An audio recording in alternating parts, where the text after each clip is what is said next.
Imagina a un bebé que llora sin parar desde hace días, ignorando los brazos de su madre y de los cuidadores más renombrados.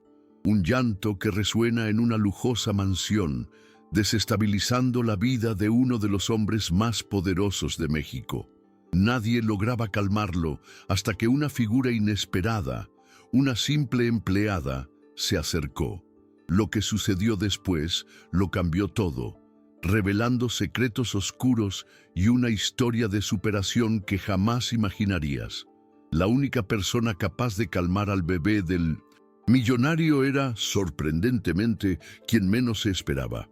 Era Elara, la nueva empleada de la casa, contratada discretamente para labores de limpieza y lavandería, sin ninguna conexión con el cuidado infantil. El pequeño Mateo, de solo 4 meses, llevaba más de 3 noches sin dormir. Lloraba con una desesperación que ninguna niñera lograba contener.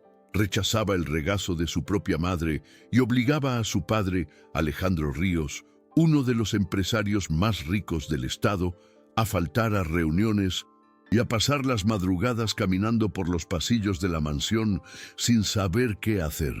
Ya habían pasado por allí 2 enfermeras particulares, una doula recomendada por celebridades y hasta un pediatra privado traído en avión desde Guadalajara. Pero ninguno de ellos consiguió calmar al niño por más de 3 minutos. Fue entonces que, por casualidad, mientras limpiaba la escalera del área íntima, Elara escuchó el llanto y se acercó despacio sin decir nada, solo observando a distancia. La ama de llaves, Carmen, exhausta, intentaba mecer al bebé mientras Alejandro gritaba: «Por el amor de Dios, que alguien saque a este niño de su agonía, ya lo he intentado todo». Carmen miró a la joven empleada y sin esperanza dijo: «¿Quieres intentar, Elara? Ya estamos desesperados». Sin decir palabra, Elara se limpió las manos en el delantal, se acercó a la cuna, tomó al bebé en sus brazos y simplemente lo sostuvo con firmeza, apoyando su cabeza en el hombro.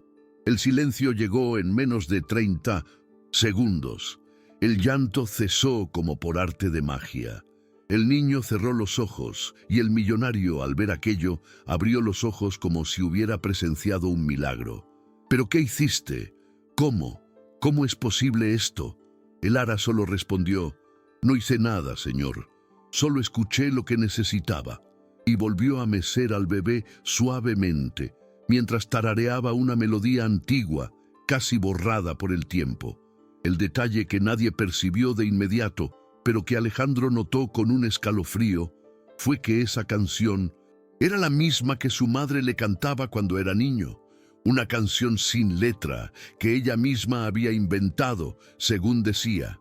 «¿Dónde aprendiste esa canción?», preguntó él tembloroso. Elara dudó. «No sé. Desde niña canto para calmar bebés en los orfanatos donde crecí». Alejandro, desconcertado, observaba a esa mujer con más atención. Era morena, de ojos oscuros, de unos 30 años, y nadie en la casa sabía exactamente de dónde venía. Había sido recomendada por una agencia de limpieza hace apenas 2 días y ahora sostenía al heredero de la familia como si llevara su propia sangre. Esa noche, Sofía, la esposa de Alejandro, se negó a sostener a su hijo, diciendo que estaba emocionalmente exhausta. Elara permaneció junto a la cuna hasta las 4 de la mañana, sosteniendo al niño con un brazo y leyendo un libro con el otro. Al día siguiente, el llanto volvió tan pronto como ella fue a almorzar. Al regresar, Mateo ya tenía la piel roja y los ojos hinchados. Alejandro vio la escena y gritó: «Que alguien traiga a Elara ahora y que nadie más lo toque hasta que ella llegue».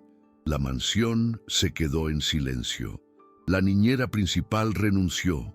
Sofía acusó a su marido de darle demasiado poder a la empleada. Y el pequeño Mateo, en el regazo de la mujer que no debería estar allí, sonreía. Algo dentro de Alejandro se rompió. Esa sensación de que todo estaba fuera de lugar lo carcomía. Mandó investigar la procedencia de la joven y la respuesta fue más extraña de lo que esperaba. No existía Ningún registro válido de la contratación de Lara, ningún contrato, ninguna hoja de asistencia. La agencia que supuestamente la había enviado había cesado sus actividades hacía 6 meses. Alejandro la confrontó. ¿Puedes decirme quién te trajo aquí? Lara solo respondió, vine porque sabía que sería útil, solo eso. Sofía enloqueció. Llamó a un abogado. Quería despedir a Lara de inmediato, pero el bebé gritaba cada vez que lo apartaban de ella. Hasta que, por desesperación, Alejandro hizo algo impensable. Transfirió la custodia temporal del niño a Lara, solo hasta que se estabilice. No quiero que mi hijo enloquezca. Sofía salió de la casa, llamó a su padre, un político poderoso, quien exigió que Alejandro revirtiera la decisión de inmediato, pero el empresario estaba afectado y había algo más. Al cuarto día, al buscar a Lara, Alejandro la encontró sentada en el suelo de la biblioteca de la casa, con Mateo durmiendo en su regazo y un álbum antiguo abierto a un lado. Ese álbum estaba bajo llave. ¿Dónde lo conseguiste? Estaba debajo del piso del cuarto de la señora Sofía. Tal vez la madera se soltó. Él se acercó, vio la foto. Una imagen antigua, de 1995. Mostraba a su madre sosteniendo a un bebé recién nacido con una joven al lado. ¿Quién es esa muchacha aquí? Mi madre, respondió Lara. Y ese bebé soy yo. Alejandro se heló. Su madre, fallecida hacía más de 20 años, había pasado los últimos meses de su vida visitando un orfanato para niñas, apartado de Bim, la capital. Ahora él recordaba. Ella decía que esa niña de voz dulce merecía tener futuro. La voz, la misma de la canción. Tú eres la hija de la mujer a la que mi madre ayudaba. Soy la hija de la mujer que su madre prometió adoptar, pero murió antes. Alejandro sintió que el suelo se desvanecía. No podía decir nada. Lara continuó. Ella dejó cartas, notas y me enseñó la canción. Nunca lo olvidé. Alejandro se sentó en el suelo sin fuerzas. Su hijo se había apegado instintivamente a la única mujer en la casa que llevaba fragmentos de la única persona que le había dado seguridad en su infancia. Era demasiada coincidencia, era demasiado destino, y cuando pensaba que ya lo había visto todo, escuchó un grito que venía de la entrada de la casa. «Que alguien llame a la policía, ella secuestró a mi nieto».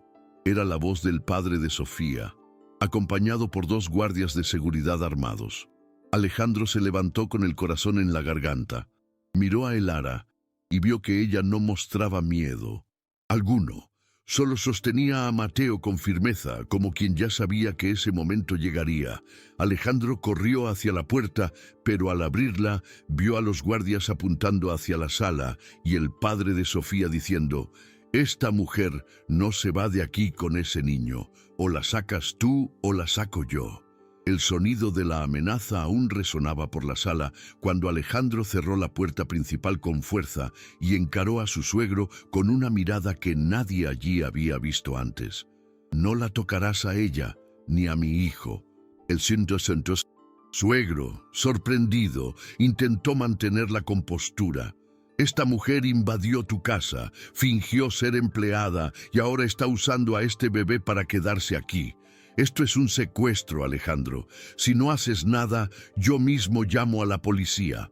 Lara permanecía sentada en el suelo, con Mateo durmiendo en su regazo, como si el caos a su alrededor no la afectara.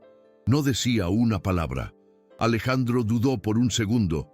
Luego respondió: «Puedes llamar y veremos quién será arrestado después de que los guardias muestren la grabación de su entrada con una credencial entregada por uno de tus hombres, porque la agencia que la recomendó estaba a nombre de un testaferro ligado a tu gabinete». El suegro abrió los ojos. «¿Me estás acusando de infiltrar gente en tu propia casa? Estoy diciendo que alguien intentó sabotear mi hogar y tú apareciste demasiado rápido cuando supiste que ella estaba con mi hijo. Demasiado rápido para alguien que ni siquiera visitaba a su nieto hacía semanas». El silencio fue inmediato. Sofía apareció en lo alto de la escalera, descompuesta, escuchando todo. «Papá, ¿es verdad?» El suegro desvió la mirada. «Claro que no.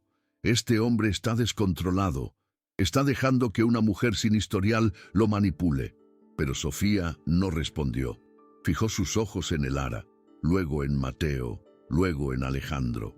Y por primera vez pareció preguntarse por qué su hijo se había apegado tanto a esa mujer. Bajó lentamente los escalones, pisando descalza el frío suelo de mármol. Se sentó en el pinto sofá con las manos temblorosas. «Fui una pésima madre en los últimos días. No soportaba el llanto, no soportaba la presión. Me escondí». Alejandro se sentó a su lado. No estábamos preparados para esto, pero Mateo eligió con quién quería estar, y no fue por casualidad. Elara se levantó con el bebé aún durmiendo. «Puedo irme si quieren, pero el niño lo sentirá. Él sabe quién soy, incluso sin entender». Sofía miró al niño y vio su rostro tranquilo, sereno, completamente diferente de la desesperación de los últimos días. «Eres hija de esa mujer que mi suegra visitaba en el orfanato, ¿verdad?» Elara asintió. «Esa señora decía que un día volvería, pero no volvió. Entendí que había muerto, pero cuando descubrí que tenía familia, decidí buscar». Sofía respiró hondo. «¿Y ahora? ¿Qué quieres?» «Nada. Solo quería ver a quién dejó atrás. Y cuando vi a este bebé y sentí la forma en que lloraba, supe que necesitaba la misma canción que un día me salvó». Alejandro se levantó.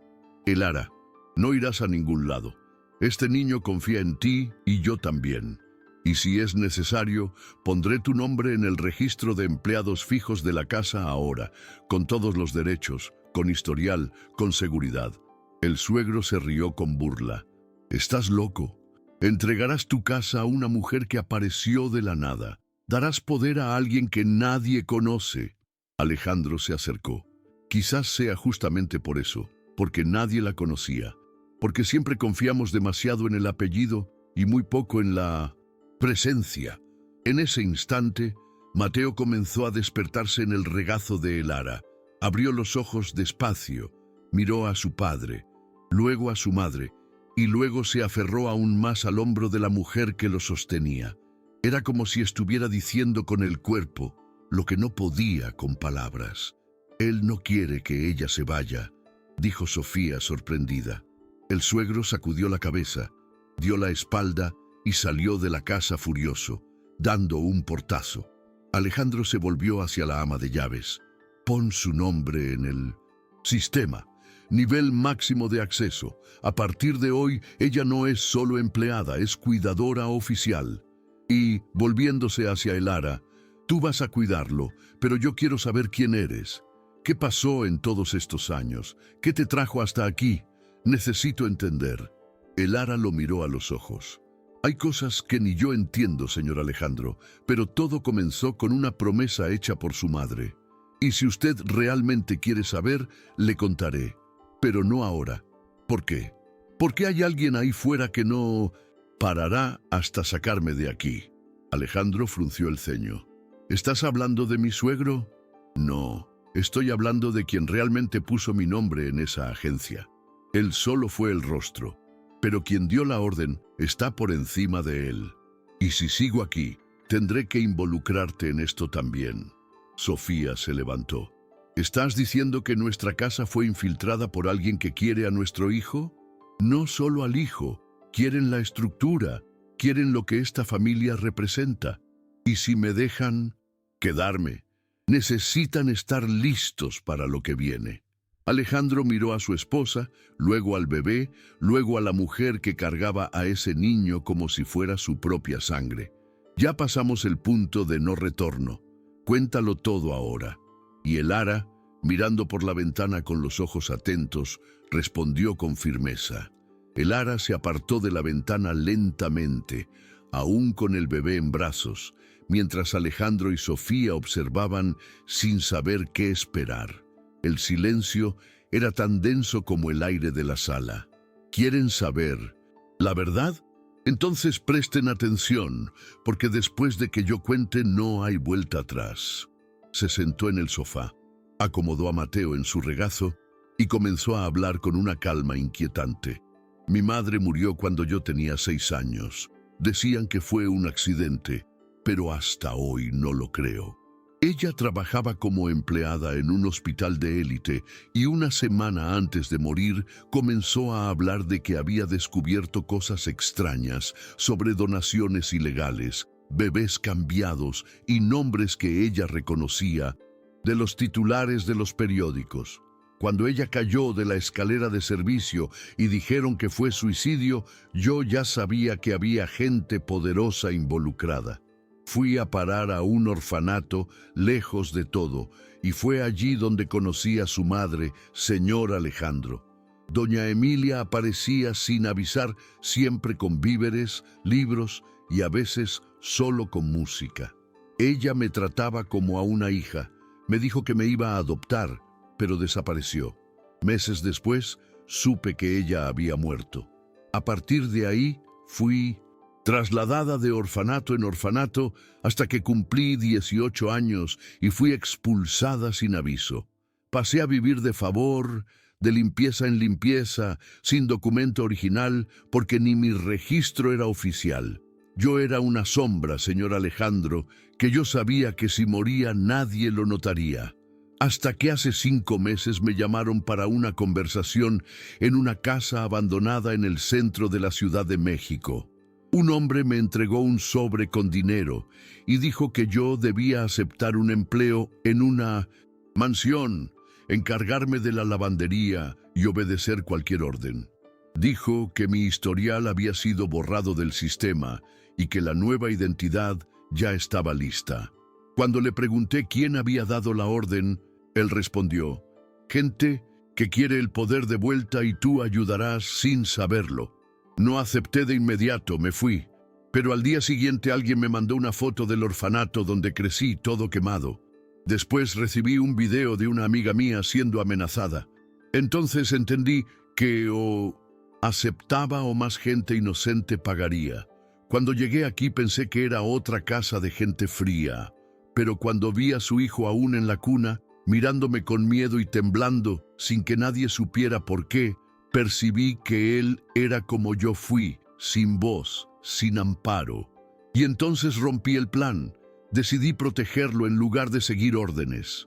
Por eso me odian ahora, porque desobedecí a quien quería usar esta casa para mostrar poder. Alejandro caminó hasta la puerta, la cerró con llave y regresó con el rostro serio.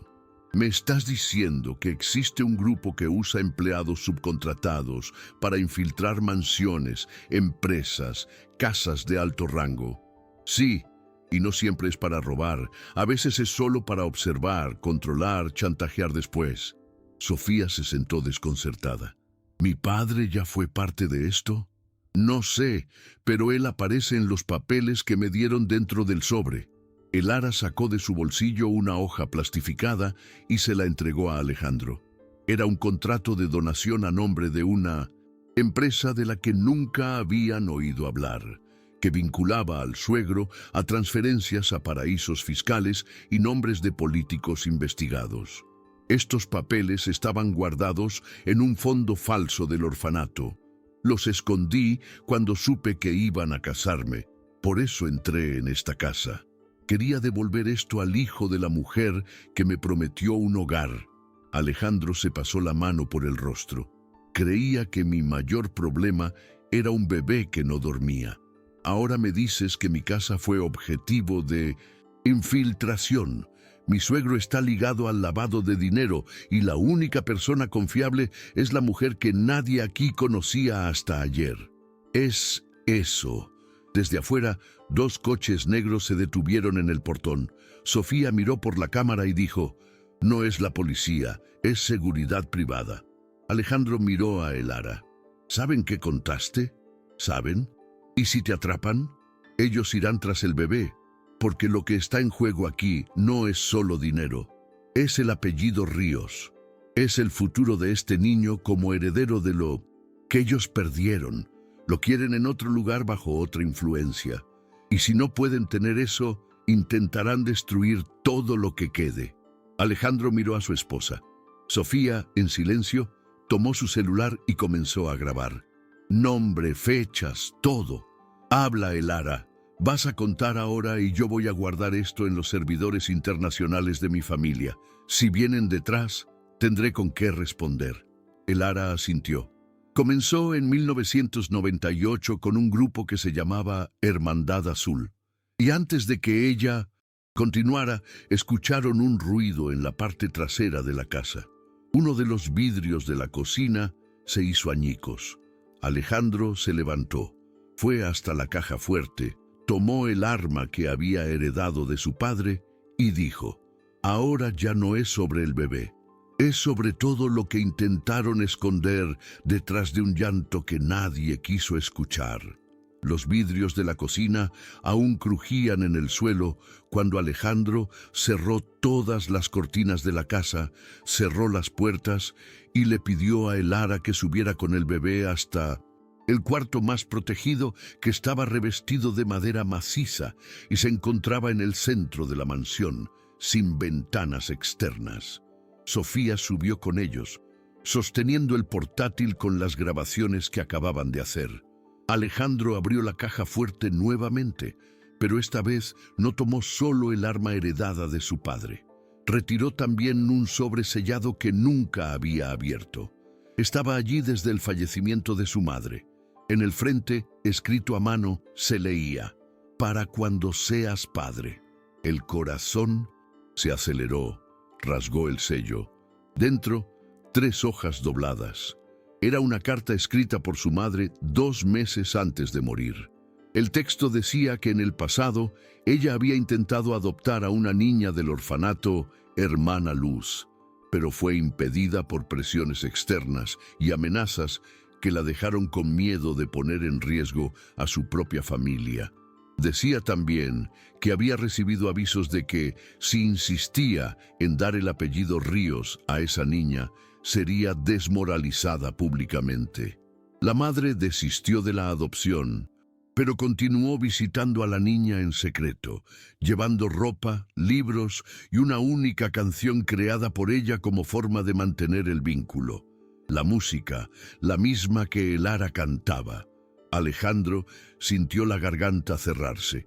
El nombre de la niña mencionado en la carta era exactamente el mismo de la mujer que ahora cuidaba a su hijo. La carta terminaba diciendo: si un día encuentras a esa niña ya adulta y ella está a tu lado, no la expulses. Ella es el único puente entre lo que fui y lo que tú aún. Y puede ser. Alejandro miró la hoja como si quemara en sus manos. Un grito vino del piso de arriba. «¡Hay alguien en el jardín lateral!». Era Sofía espiando por las cámaras internas. Alejandro subió corriendo. Vio a 3 hombres encapuchados rodeando la parte trasera de la mansión, portando linternas y un objeto que parecía una palanca de presión. «¡Llama a la policía ahora!», gritó. Pero el celular de Sofía ya no tenía señal.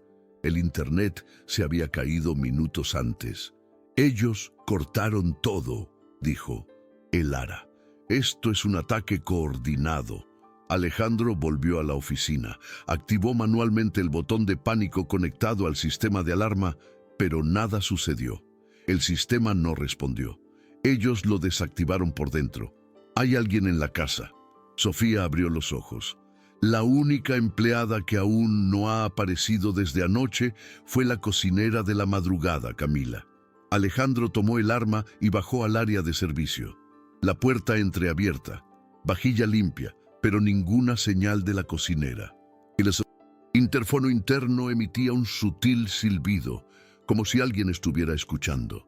Pero sin responder, él se acercó, apretó el botón y dijo: «Si aún estás aquí dentro, que sepas que el niño está protegido y que si tocas a cualquiera de nosotros, pagarás con tu propia vida».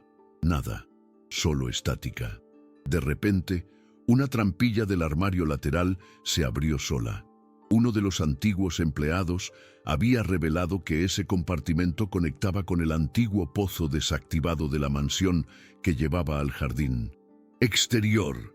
Alejandro entró con la linterna acoplada al arma. Al pasar por la estrecha escalera de piedra, Escuchó pasos apresurados y vio una sombra corriendo por el túnel. Disparó un tiro hacia arriba, solo para asustar. La sombra se detuvo.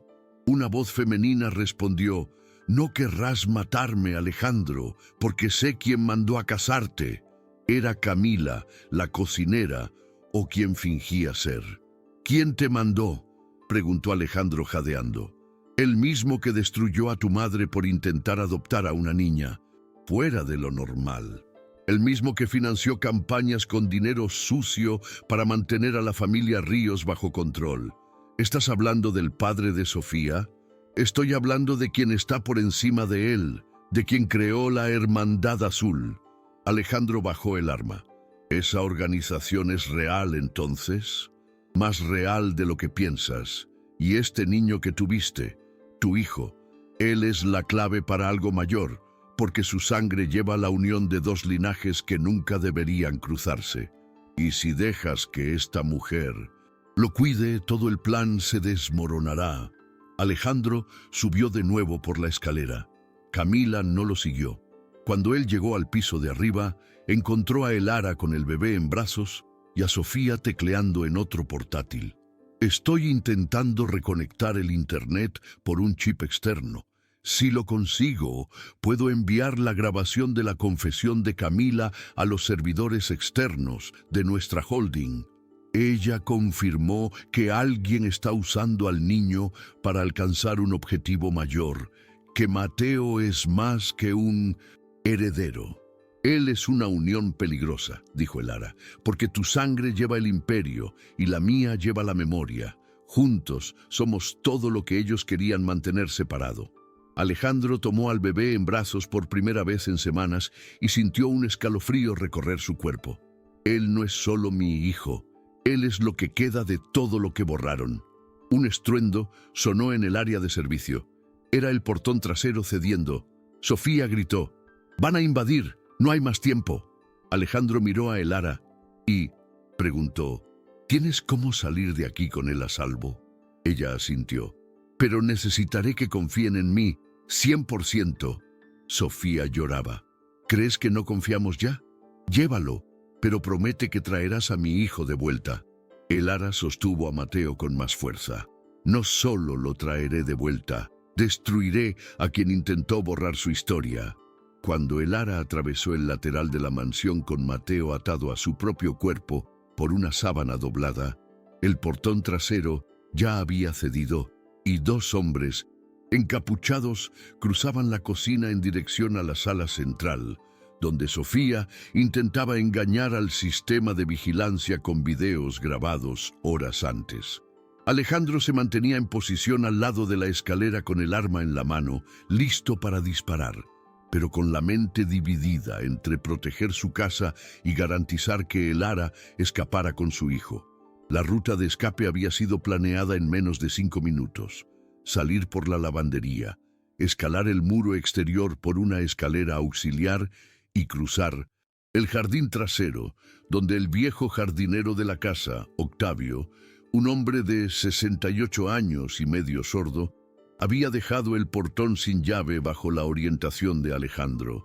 Pero al doblar la esquina, Elara sintió que su pie se hundía en el suelo de grava y escuchó un clic metálico que venía de abajo. Se detuvo en el acto. Uno de los hombres en la radio escondida en los arbustos gritó: «Ella activó el campo. Ve, tómala ahora». Ella se tiró al suelo, protegiendo al bebé con su propio cuerpo. Una red de contención emergió de debajo de la tierra, armada con sensores de proximidad. Era una trampa montada anticipadamente. Elara se enredó en la malla metálica, pero antes de que lograran alcanzarla, Octavio apareció con un machete y gritó: «¡Sal de mi huerta, bandido miserable!». Los hombres dudaron, sorprendidos por la reacción del viejo. Él giró el machete en el aire, golpeó la red y cortó una de las cuerdas principales. Elara se liberó y corrió con el bebé en brazos mientras Alejandro gritaba por la ventana: «Ve directo al búnker de la antigua administración, código 1427». Ella sabía dónde era. En el plano de la mansión había una entrada subterránea cerrada con cerradura biométrica que solo Alejandro usaba, pero él había incluido la huella digital de Elara en el sistema horas antes. Al pasar la mano por el lector, la puerta se abrió y ella bajó 16 escalones de concreto hasta una cámara protegida por 2 puertas reforzadas. Allí dentro, cajas con documentos, 3 portátiles sellados, maletas con discos duros antiguos y carpetas con el escudo de la familia Ríos. Elara colocó a Mateo sobre un colchón improvisado e inició la transferencia de los archivos de la grabación de Camila a los servidores de la Fundación San Lázaro, una ONG ligada a ex empleados del Imperio Ríos que habían sido apartados tras denuncias internas. Sofía había dado acceso a esos contactos de forma sigilosa, sabiendo que sólo así podrían garantizar que la información saliera de la casa. Mientras tanto, Alejandro bloqueaba a los hombres que invadían la sala con disparos de advertencia, obligándolos a retroceder.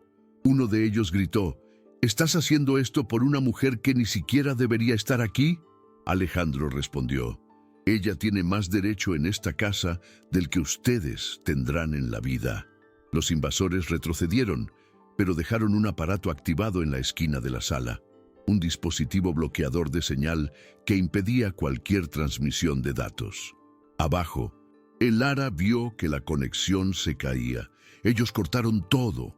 Intentó reactivarla a través del router secundario. Nada. Miró al bebé que dormía en paz a pesar del caos a su alrededor y dijo: crecerás sabiendo la verdad, aunque tenga que quemarlo todo para ello. Volvió al panel, insertó el modo offline seguro e inició la copia física de los archivos a 2 discos duros externos. Tardaría 8 minutos. En ese tiempo, todo podría cambiar. Desde afuera, la policía finalmente llegaba, alertada por Octavio, que había escapado por el frente de la casa y pedido ayuda en un mercado vecino. Los hombres armados intentaron huir por la parte trasera, pero fueron interceptados. Uno de ellos, al ser contenido, gritó: «Ustedes no tienen idea de quién está detrás de esto». Y el policía respondió: «Tal vez no, pero ahora tienen nombre, rostro y registro». Alejandro salió por la puerta principal con las manos levantadas, entregó el arma y mostró los documentos que había encontrado en la carta de su madre. Sofía apareció justo detrás con el portátil en las manos. Tenemos videos, tenemos audios, tenemos listas de pagos, todo está guardado. En el búnker, Elara finalizaba la copia de los archivos cuando percibió que una luz roja parpadeaba en la esquina de la sala. Un sensor de movimiento oculto había sido activado. «¿Hay alguien más aquí abajo?», murmuró. Tomó a Mateo en brazos y se apoyó contra la pared. Escuchó una respiración cercana, una voz masculina, ronca. «Te advertimos que no te metieras con algo más grande que tú». Ella respondió sin dudar: «No soy yo la que está metiéndose con lo imposible. Son ustedes los que subestimaron a la única a la que él escucha». Y antes de que él reaccionara, presionó el botón de alarma interno del búnker, activando el cierre de emergencia. La puerta de acero bajó, encerrando al invasor afuera y sellando a ella y al bebé con los archivos. Por la cámara, Sofía seguía todo. «Ella está segura, ellos ya no tienen cómo entrar». Alejandro se volvió hacia el delegado. «Ahora ustedes necesitan escuchar lo que ella tiene que decir, y rápido».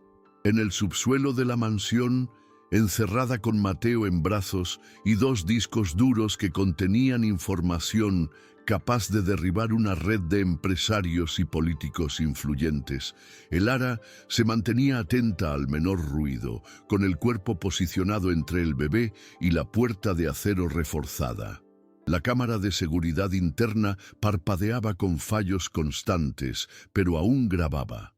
Ella hablaba en voz baja, registrando todo en tiempo real para el servidor de emergencia de la ONG San Lázaro, activado vía satélite por un chip escondido que Sofía había cosido en el dobladillo de su blusa. «Mi nombre es Elara Emilia Navarro. Soy hija de Luisa Fernández, muerta en 1998 después de denunciar movimientos sospechosos en el Hospital Santa Clara. Crecí en el orfanato Hermana Luz, donde conocí a doña Emilia Ríos, madre del actual propietario de esta casa. Ella me prometió adopción. Murió antes. Años. Después, fui reclutada por agentes ligados a una red clandestina de control patrimonial. Acepté el trabajo, pero al reencontrar al hijo de aquella mujer, percibí que era mi oportunidad de cambiar todo. El bebé que está conmigo es heredero directo de la familia Ríos y objetivo de intereses que van más allá de los bienes. Quieren el nombre, quieren el símbolo, pero no lo tendrán. Fuera, Alejandro entregaba personalmente los documentos al delegado responsable de la operación. Aquí están las evidencias que conectan a mi suegro a una red privada de manipulación patrimonial con ramificaciones en 5 estados. Ustedes no encontrarán todas las pruebas en el sistema oficial. Están allá abajo, en el cofre de mi madre. El delegado pidió refuerzos. Tenemos agentes en camino para digitalizar el material y garantizar la escolta de la empleada y del niño. Pero, señor Alejandro, si todo esto se confirma, el nombre de su familia caerá en los titulares de todo el país. Alejandro asintió. Mejor caer por el motivo correcto que subir por la espalda equivocada. Sofía, a su lado, completó. Si esta historia se filtra como debe, otras familias tendrán el coraje de denunciar lo que también vivieron calladas. Mientras tanto, en el cofre, la luz volvió. El sistema se reinició. Elara tecleó la contraseña de liberación del protocolo externo y activó el modo de evacuación segura. El sistema desbloqueó la ruta secreta detrás del depósito de vinos antiguos, construido décadas antes como salida de emergencia para incendios. Tomó a Mateo, ató los discos duros con cinta a su propio cuerpo y pasó por la abertura de concreto. El pasaje llevaba a un corredor húmedo, oscuro y repleto de cajas viejas, donde en algún momento la madre de Alejandro escondió cartas y carpetas con información de donaciones desviadas y órdenes judiciales nunca cumplidas.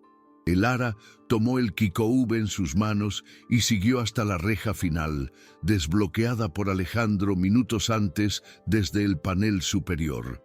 Cuando emergió por el lateral del jardín, vio al delegado, 2 investigadores federales y a Sofía esperándola con una manta. «Lo logramos. Ahora ve a la sala segura con el material». Elara entregó los discos duros, pero mantuvo al bebé en brazos. «Él solo irá conmigo hasta que todo esté protegido». El delegado no cuestionó. «Como quiera». Dentro de la furgoneta blindada, los federales iniciaron la lectura del contenido. Carpetas encriptadas, fotos, videos, hojas de cálculo y registros de transacciones ilegales que databan desde 1993, todos con nombres, valores, fechas y destinos. Uno de los investigadores murmuró: «Esto es el fin de la Hermandad Azul». Sofía, ahora descalza y cubierta de polvo de la casa, se sentó en la acera y se rió. Quizás sea el comienzo de lo que viene después. A las 17:42, la prisión preventiva de 4 nombres involucrados fue autorizada. A las 18:00 horas, la noticia ya era titular en al menos 15 portales de noticias. Pero lo que nadie sabía aún era que los principales cabecillas estaban fuera del país. Y la única oportunidad de desarticularlos sería a través de los datos que aún estaban encriptados en la carpeta final, la llamada carpeta códice. Elara sabía de su existencia, pero nunca había tenido acceso. Solo la madre de Alejandro conocía la clave original. Fue entonces cuando Alejandro recordó la frase escrita al final de la carta que había leído en la caja fuerte: «Mi secreto está guardado donde solo él escucha». Volvió al cuarto de su hijo, donde había una cajita musical heredada de su madre, guardada en el armario desde el nacimiento de Mateo. Al abrirla, escuchó la melodía que él mismo oía cuando era niño, y en el fondo de la cajita, una cinta adhesiva escondía un pequeño chip con una secuencia de números grabados a mano. La digitó en el sistema, la carpeta se abrió. Dentro, el nombre de 26 empresarios, 8 políticos y 3 militares retirados. Era más de lo que esperaban. Era una estructura. Era el fin de una generación de silencio. Y mientras los agentes federales escaneaban todo, el Lara apoyaba la cabeza en la pared del coche con el bebé durmiendo en su regazo y una única frase resonaba en su mente. Todo esto comenzó con un llanto y termina con alguien escuchando.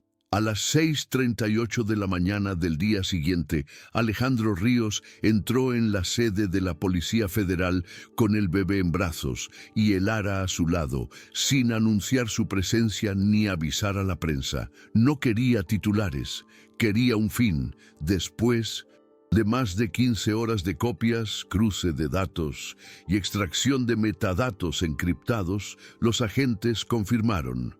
La Hermandad Azul, nombre informal de una organización privada de chantajes políticos y manipulación económica, operaba desde hacía al menos 34 años con base en 3 ejes: inserción de agentes domésticos en casas de empresarios y políticos, recolección de datos y manipulación emocional a través de vínculos con hijos pequeños. El nombre de Mateo Ríos aparecía como objetivo de un plan a largo plazo, buscando su futura imagen pública como heredero de un linaje influyente pero susceptible de control externo. El Lara fue puesta bajo protección federal, con escolta discreta y alojamiento temporal, pero se negó a ir sola.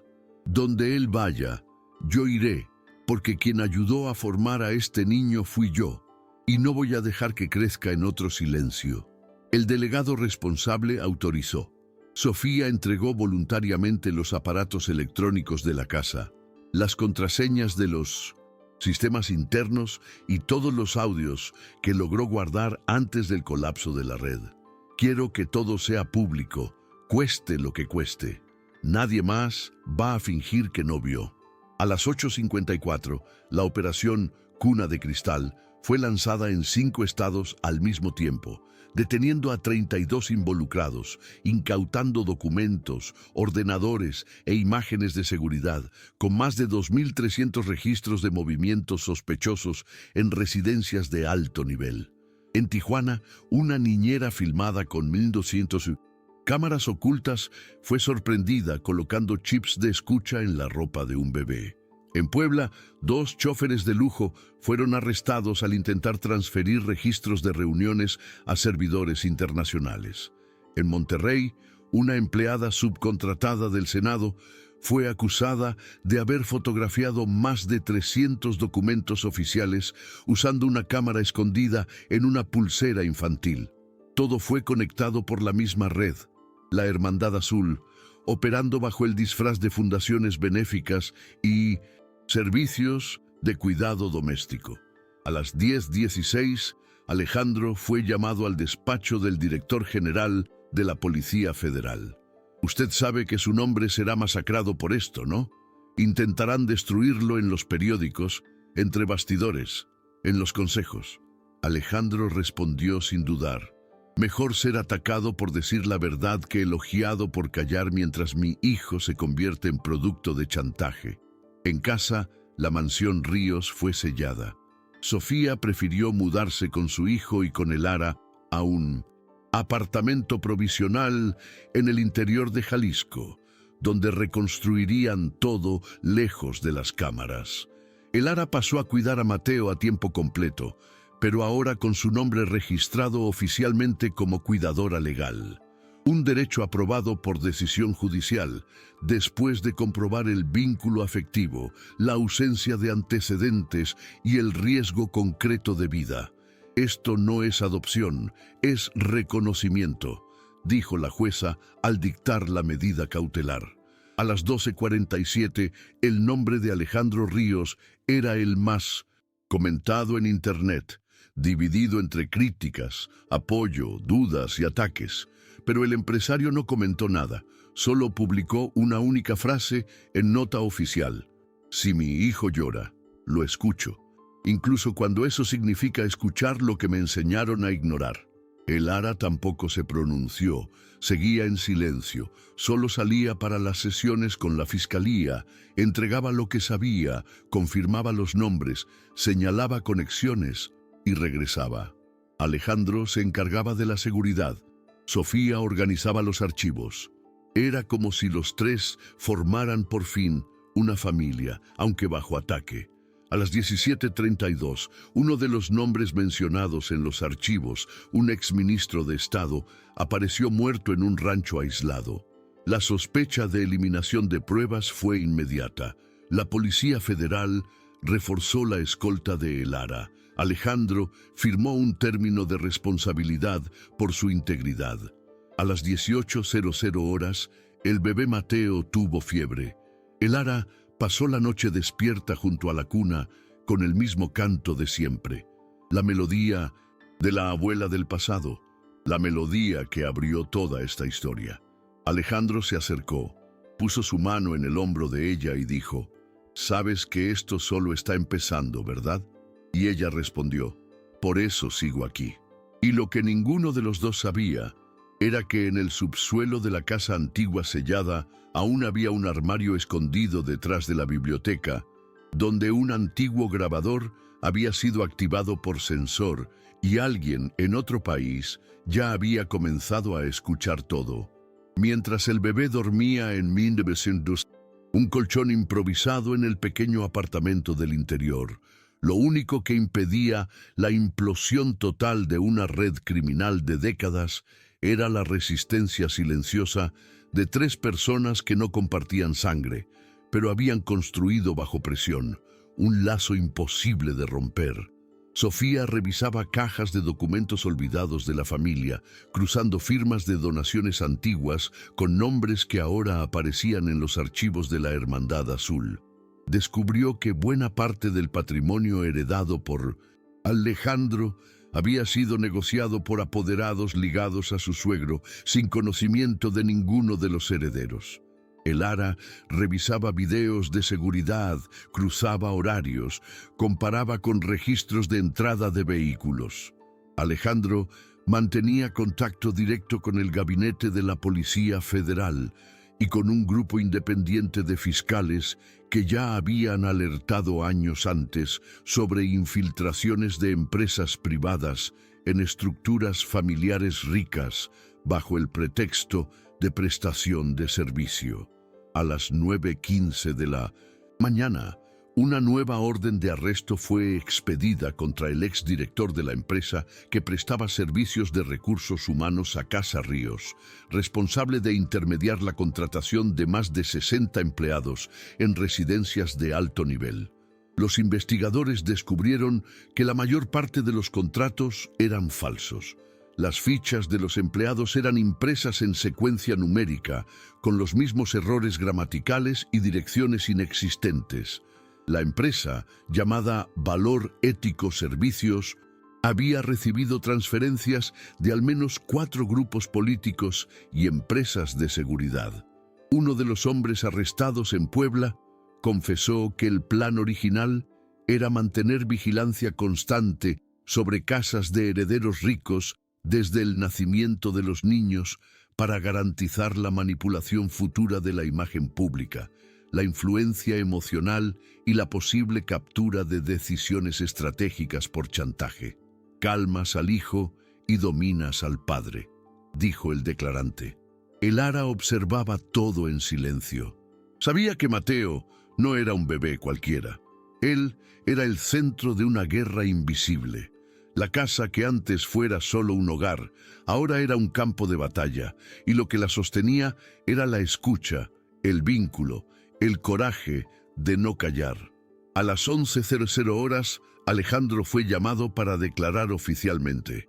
Llevó consigo el portátil con el video de la conversación entre él y Camila en la trampilla de la casa, donde ella admitía actuar bajo órdenes externas. La fiscal responsable pidió que se mantuviera en 1900 secreto. Este material nos ayudará a encuadrar a los cabecillas como organización criminal con el fin de control institucional.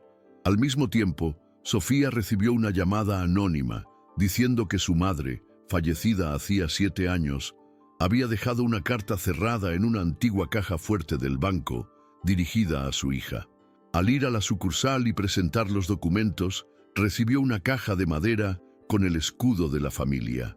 Dentro, una carta manuscrita decía: «Hija mía, si estás leyendo esto, es porque finalmente decidiste escuchar. La élite que creamos fue construida sobre acuerdos que yo nunca pude contestar. Pero tú puedes. Elige la verdad, aunque cueste todo. No tengas miedo de la mujer que tu hijo va a llamar madre. Ella es más hija nuestra que mucha gente con nuestra sangre». Sofía lloró en silencio, llamó a Elara. «Mi madre me dejó una carta y en ella dijo que tú eres familia. Así que ahora se acabó. Te quedas con nosotros y no se discute más». Elara no respondió, solo cerró los ojos y abrazó a Mateo con fuerza. A las 14:20, Alejandro regresó de la declaración e informó: «Ellos intentarán frenar el caso. Los abogados de los acusados usarán un recurso de secreto total. Alegaron que los documentos pueden violar acuerdos internacionales de seguridad. Si esto pasa, todo lo que hicimos desaparecerá». Sofía, que leía una nueva acta digital con los nombres ocultos de supuestos accionistas fantasma de la empresa Valorético, respondió: «La única forma de vencer esto es mostrarle al país entero todo sin filtro». Elara estuvo de acuerdo. Si quieren controlar a un niño, que vean al niño crecer delante de todo el mundo y no en una casa vigilada. Fue entonces cuando Sofía tuvo la idea final. Un documental entregaría todas las imágenes, grabaciones, audios y documentos a un equipo de cineastas independientes con historial de denuncias internacionales. Ya conocía a uno de ellos, exalumno de la Fundación Cultural de la Familia. La única forma de matar una red de silencio es obligarla a hablar en voz alta. El mismo día, el material comenzó a ser editado. Alejandro cedió el nombre. Elara cedió los archivos. Sofía abrió el archivo a las 17:55. El documental se tituló Llanto Silencioso, México, el que crece enmudecido. El estreno sería en 15 días, con sesiones simultáneas en universidades, sindicatos, cines de barrio y redes alternativas. El mismo día, el nombre de Mateo fue incluido oficialmente en el registro de tutela conjunta de Sofía y Elara, con reconocimiento judicial de vínculo afectivo y protección integral en situación de riesgo. A las 21:00, ya en el apartamento, Elara recibió un mensaje en un número antiguo, un archivo de audio. Al darle reproducir, escuchó la voz de su madre. Una grabación antigua rescatada por uno de los fiscales. Era el único recuerdo real.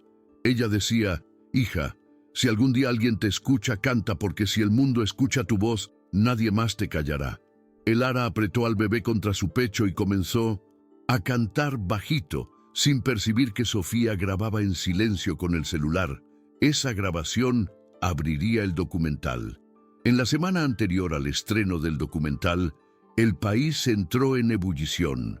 La filtración parcial de los archivos presentados por el equipo de investigación reveló un modelo estructurado de dominación familiar bajo el disfraz de asistencia doméstica, donde los empleados eran reclutados para infiltrarse en casas influyentes y manipular relaciones afectivas desde el nacimiento de niños herederos.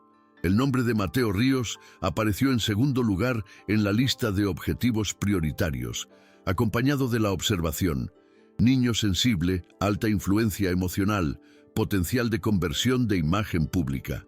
La frase bastó para conmover a millones. El hashtag Dejen Mateo Vivir se convirtió en trending topic mundial en menos de 4 horas. Alejandro rechazó entrevistas. Sofía bloqueó todos los accesos de prensa. Pero el Lara, incluso sin experiencia en nada parecido, grabó un video con su celular antiguo y lo publicó en un canal comunitario de la zona norte, diciendo solo: "No es sobre mí ni sobre el dinero, es sobre el derecho de un bebé a crecer, sin ser objetivo de gente que nunca lo miró a los ojos". El video fue visto por más de 13 millones de personas en 3 días. A las 8:00 de la mañana del día del estreno, Alejandro se reunió con 2 fiscales de la República y entregó un dossier extra, grabaciones de su propia madre, hechas entre 1994 y 1996, donde ella mencionaba con nombres y fechas encuentros forzados con directores de bancos, fundaciones y empresas que prometían protección a cambio del control de los herederos. En una de las grabaciones, doña Emilia decía: "Quiero que mi hijo crezca libre, aunque tenga que salir de la historia para eso". Los audios fueron autenticados por peritos y anexados al proceso principal, sirviendo como prueba de que el intento de control familiar venía siendo planeado desde hacía al menos 3 décadas. El Lara pasó a Pinto Cinta, ser tratada como testigo clave, con refuerzo de seguridad y derecho a declarar en secreto. Alejandro y Sofía decidieron que no asistirían al estreno del documental en ninguna sala VIP. Fueron juntos con el Lara hasta una escuela pública en el centro, donde una sesión abierta se llevaba a cabo en la cancha de deportes. Entraron por los laterales, se sentaron en las sillas de plástico y se quedaron en silencio. Cuando la imagen de la cajita de música apareció en la pantalla, con la melodía siendo tocada por la voz de el Lara mientras Mateo dormía, hubo un silencio tan profundo que nadie siquiera respiraba. Y cuando la frase final del video fue exhibida: "Nadie nació para ser vigilancia, pero todos nacimos para ser cuidados", la cancha entera se levantó y aplaudió por más de 8 minutos. Sofía lloraba. Alejandro mantenía su mano sobre la pierna de el Lara. Mateo, en su regazo, sonreía. A la mañana siguiente, la red que había sostenido a la Hermandad Azul desde su origen comenzó a desmoronarse. 3 exministros entregaron documentos voluntariamente. Un juez jubilado, que figuraba en las hojas de cálculo del grupo, pidió disculpas públicas y renunció al secreto bancario. 4 familias que se habían negado a hablar ahora buscaron contacto con los investigadores. Y en medio de todo esto, lo que más sorprendió fue la decisión de Alejandro de transferir oficialmente el 52% del control de la Holding Ríos a una fundación pública de fomento a la escucha infantil, presidida por un consejo formado por ex cuidadoras, educadoras, madres solas y personas como el Lara. Ya no quiero que nadie herede este peso solo. Quien heredará a Ríos ahora es quien sabe escuchar. Al firmar el término, el Lara dijo: "No soy empresaria, pero sé cuándo un bebé necesita ser escuchado. Y ahora México será forzado a escuchar lo que ignoró por demasiado tiempo". En los días que siguieron, ninguna declaración tuvo más impacto que la que salió de la boca de Sofía, cuando una reportera le preguntó cómo se sentía al compartir la custodia de su hijo con otra mujer. Ella respondió: "No comparto nada. Lo criamos juntas, y si hay alguien con quien confío el alma de mi hijo, es con quien lo escuchó cuando yo solo quería silencio". Tras bastidores, el grupo remanente de la Hermandad Azul inició un nuevo movimiento, y antes del tercer día después de la exhibición, una notificación judicial llegó al apartamento donde la familia ahora vivía. Una medida cautelar alegaba que el Lara había invadido la Casa Ríos con documentos falsos y exigía su prisión preventiva. El juez que firmaba la orden era el mismo que aparecía en los audios de la madre de Alejandro, citado por nombre y apodo. La red aún resistía. Alejandro llamó al delegado. Ellos reaccionaron y esta vez no se quedarán en el papel. El Lara no dudó. Tomó su mochila, Colocó a Mateo en su regazo y dijo: «Si intentan sacarme de aquí, será delante de todo el mundo, y con él mirando, y entonces entenderán que ya no es sobre mí, es sobre el país que elige quién escucha y quién manda callar». La medida cautelar que pedía la prisión preventiva de Lara fue recibida con sorpresa y revuelta por parte de los fiscales federales, que ya habían validado su estatus como testigo clave y cuidadora legal del bebé Mateo. El juez que firmaba el pedido, Luis Carlos Pérez, había sido citado en 2 grabaciones antiguas hechas por la madre de Alejandro, donde era mencionado como el hombre de confianza de la hermandad. Ante la denuncia, Alejandro fue personalmente al gabinete de la Corregiduría Federal a entregar los audios.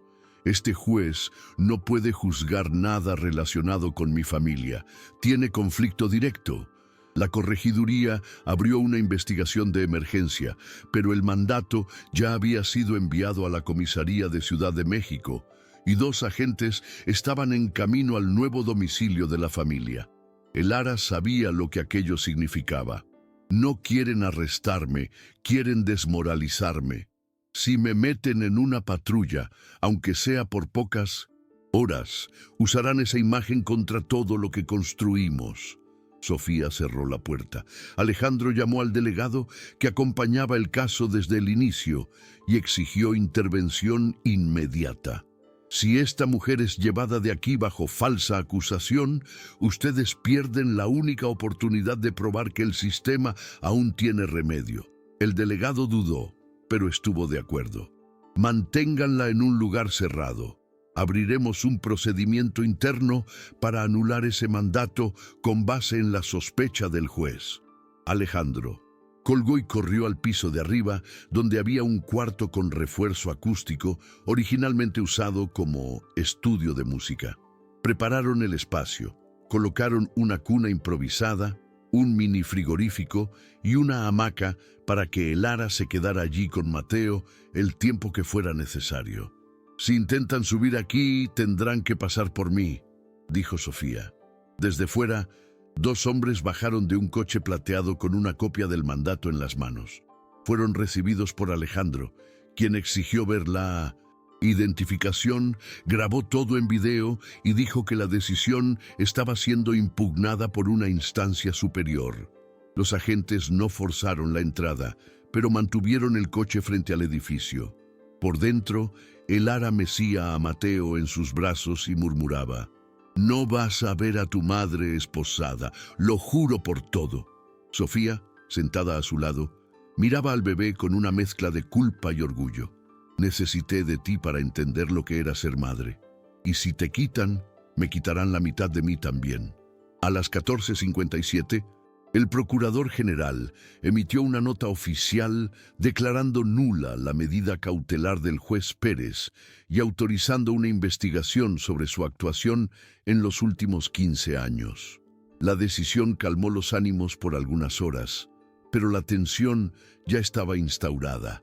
Grupos de extrema derecha comenzaron a publicar videos diciendo que Lara era una infiltrada que manipulaba a la familia Ríos, que usaba al bebé para ganar poder.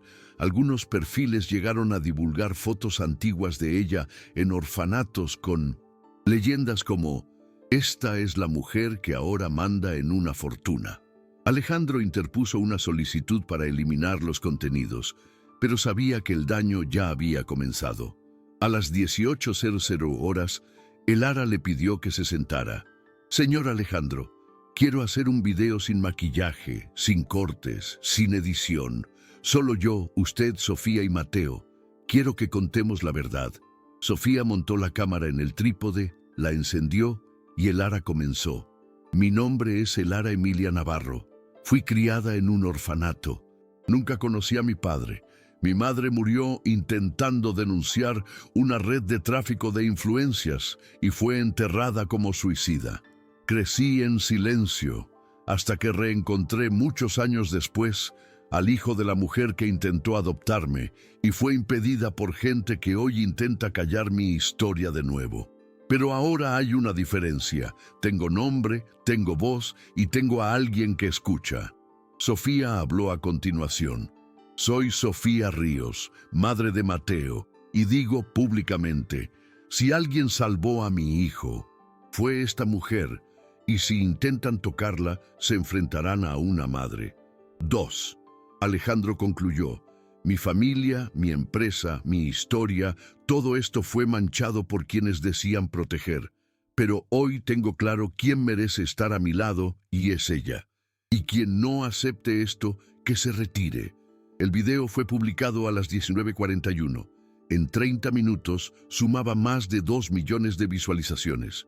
En 12 horas era la respuesta más comentada de la semana. Personalidades públicas, madres solas, artistas, cuidadores y profesores se manifestaron en apoyo. Y la frase dicha por Sofía, 2 madres valen más que un apellido, se convirtió en símbolo de un cambio. Entre bastidores, sin embargo, los últimos miembros remanentes de la Hermandad Azul preparaban un contraataque. En otro estado, un exdirector de una fundación interpuso un recurso para anular la validez del documental Llanto Silencioso, alegando que la imagen del bebé fue usada sin autorización judicial. La petición cayó en manos de un magistrado conocido por decisiones alineadas con la élite empresarial. Sofía lo supo el mismo día. Intentarán sacar la película del aire. Alejandro respondió, entonces mostraremos que la película aún ni siquiera ha comenzado. Y sin esperar decisión judicial, anunció una nueva acción. Abriría todos los archivos de la Fundación de la Familia Ríos, más de 40 años de documentos para investigación pública, y con ello, lo que antes era protección, se convirtió en arma. La decisión de Alejandro Ríos de abrir el archivo completo de la Fundación Familiar para investigación pública tomó al país por sorpresa. Ningún otro nombre del sector empresarial se había dispuesto a exponer voluntariamente 43 años de movimientos contables, actas internas, donaciones políticas, pagos de campañas, informes de consejo e intercambio de correos electrónicos confidenciales. A las 9:52 de la mañana siguiente, al video publicado por Elara y Sofía, la Holding Ríos actualizó su sitio web oficial con un botón que decía «Consulta abierta». La verdad no tiene secreto. En menos de 6 horas, más de 2 millones de accesos simultáneos colapsaron el sistema, pero los datos ya estaban siendo replicados por universidades, ONG y medios independientes. Y entre los archivos había uno que nadie esperaba, una carta escrita a mano por doña Emilia, madre de Alejandro, dirigida al obispo de una congregación tradicional, donde ella imploraba para que la adopción de una niña del orfanato, Hermana Luz, fuera permitida sin interferencia de apellido o clase. La carta decía, ella no es una amenaza, ella es reparación, no la callen. La niña era Elara. La revelación fue la gota final. A las 13:46, 3 jueces federales firmaron en conjunto la anulación definitiva de la medida cautelar que pedía la prisión de Elara. El juez Pérez fue apartado por 30 días y será investigado por conflicto de intereses, corrupción pasiva e interferencia indebida en procesos civiles. Sofía, al saber la decisión, abrazó a Elara con fuerza. ¡Ganaste! Pero Elara no sonrió. Todavía no hay victoria. Mientras exista un niño siendo manipulado desde su propia casa, la hermandad sigue viva. Alejandro, ya rodeado de amenazas judiciales, llamó al fiscal responsable del caso. Ahora ustedes tienen todo, hagan lo que nadie tuvo el coraje, nombren, acusen, pidan la prisión preventiva de quien montó este sistema. El fiscal dudó. Hay generales, ministros, accionistas. Esto va a sacudir la estructura. Alejandro respondió, pues que sacuda. Al mismo tiempo, el documental Llanto Silencioso fue notificado judicialmente y tuvo la exhibición suspendida en 2 estados por decisión cautelar del magistrado que alegó violación de los derechos del niño. La ironía era sofocante. La película que denunciaba el silenciamiento de voces infantiles fue silenciada por quien decía proteger al menor. Sofía llamó a la distribuidora independiente y dijo: «Libérenlo en línea, abran los archivos. ¿Tienen copias? Espárzanlo en los colectivos, en los centros comunitarios, en los grupos de madres. No podrán borrar cada pantalla de celular». Y así se hizo. En menos de 12 horas, el video fue replicado en más de 800 canales paralelos, proyectado en muros de barrios populares, transmitido por streamings alternativos y hasta descargado en escuelas públicas como material pedagógico. Mateo aparecía solo de espaldas. La voz de Elara era clara y la canción final ya estaba en boca de profesores y cuidadores por todo el país. El llanto se escucha y no se silencia. A las 17:22, la ministra de los Derechos Humanos convocó a una reunión de emergencia con representantes del Supremo Tribunal Federal, del Congreso y de la Policía Federal. El tema era único: la nueva configuración de la protección civil familiar ante intentos de infiltración institucional. El nombre de Elara fue citado 17 veces. Ella no estaba presente. Estaba en casa sola con Mateo, cantando bajito, mientras sus padres se reunían con fiscales. En ese mismo instante, un nuevo intento de desmoralización era ejecutado en la Ciudad de México. Un ex empleado de la Fundación Ríos divulgó fragmentos editados de videos internos donde Elara aparecía desmayada por agotamiento. Las imágenes fueron usadas fuera de contexto y se viralizaron con leyendas como «Ella no está mentalmente estable» o «Bebé en riesgo con cuidadora colapsada». Sofía respondió con un video directo: «Nadie protege más a este bebé y que ella. Si esto es colapso, ¿qué llaman ustedes abandono emocional?». El mismo día, una psicóloga referente en desarrollo infantil grabó un dictamen espontáneo diciendo que el vínculo entre Mateo y Elara era ejemplar, estable y protector. La hermandad lo intentaba, pero el país ahora observaba. A las 21:00 horas, Alejandro convocó a una conferencia de prensa y dijo: «El sistema que aceptamos por tanto tiempo no nos protegió, solo nos domesticó. Hoy mi hijo duerme tranquilo porque alguien escuchó lo que yo fui incapaz. Por eso, a partir de ahora, cada nuevo contrato de Ríos exigirá un protocolo de escucha afectiva en el vínculo familiar, y quien no acepte no trabajará con nosotros». Tras bastidores, Elara recibió un correo electrónico extraño, sin remitente, solo un texto: «¿Crees que esto es una victoria? Es solo el comienzo. El próximo llanto no será de bebé».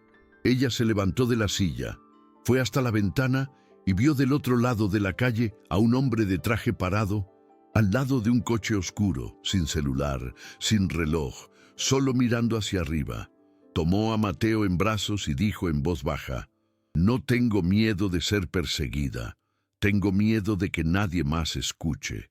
A las 7:22 de la mañana siguiente, Elara despertó con la respiración tranquila de Mateo, el sonido de la lluvia fina golpeando contra el vidrio del cuarto y el aviso en el celular de que 3 acciones judiciales diferentes habían sido abiertas contra ella durante la madrugada. La primera exigía la suspensión del vínculo afectivo bajo la justificación de conflicto de intereses entre empleada y heredero. La segunda acusaba a Elara de uso indebido de imagen pública para ganar notoriedad. La tercera, la más grave, cuestionaba la validez del reconocimiento judicial de vínculo con Mateo y pedía su inmediata retirada de la convivencia del niño. Alejandro, al saber esto, llamó inmediatamente al nuevo fiscal de la República designado para el caso. «Ellos están intentando hacer por papel lo que no lograron por chantaje. Desmontarán todo legalmente». El fiscal confirmó que los abogados de la Hermandad Azul, ahora operando bajo nuevas fachadas, estaban buscando resquicios legales para desacreditar todo el proceso. Si logran anular la decisión de la tutela por vicio de origen, ella pierde todo y ustedes quedan vulnerables. Sofía reaccionó más rápido. Redactó una carta abierta a la opinión pública, firmada por los dos como padres de Mateo y corresponsables legales de la seguridad emocional del niño, afirmando que el intento de borrar a Elara del registro afectivo del bebé era una forma moderna de borrado de vínculo que resonaba con el mismo silencio impuesto a generaciones de mujeres que cuidaron sin nunca ser reconocidas. La carta se viralizó, pero el impacto mayor vino horas después, cuando Elara fue llamada a declarar de forma presencial en el foro de la capital a las 14:30, bajo pena de conducción coercitiva. Alejandro ofreció llevarla con escolta. Sofía sugirió que no fuera. ¿Sabes lo que quieren? Te filmarán entrando, intentarán quebrarte en vivo. Elara miró a Mateo, que mamaba en silencio, y respondió: si no voy, dirán que me escondí. Si voy, al menos yo misma contaré lo que viví. Se vistió con un pantalón oscuro, camisa blanca sencilla, se recogió el cabello con una cinta y tomó un sobre con los documentos de su infancia, cartas de su madre, fotos del orfanato, informes psicológicos del bebé y el dictamen técnico que atestiguaba el vínculo afectivo. Entró en el foro con Alejandro y Sofía a su lado. La prensa rodeaba el lugar. Una mujer gritó: ¿eres tú la que cree que una madre se compra con cariño? Elara no respondió. Entró en la sala de audiencia. El juez, otro sustituto del juzgado de familia, miró los papeles por 10 minutos en silencio. La señora no tiene parentesco con el niño. ¿Qué le da derecho a mantener la convivencia? Elara respondió sin dudar: ¿por qué él me eligió? Eso no tiene validez legal. Entonces vamos a cambiar la ley, porque hay miles de niños en este país que serían otros si hubieran sido escuchados por alguien. El juez se frotó los ojos. ¿La señora se presenta como madre? No me presento. Él me puso. Eso nadie puede cambiar. Sofía pidió hablar. Fue autorizada. Soy madre biológica de Mateo y afirmo aquí ante esta corte que él encontró en Elara el equilibrio que yo misma no pude ofrecer en momentos de crisis. Si esto no vale, entonces necesitamos revisar lo que llaman maternidad en este país.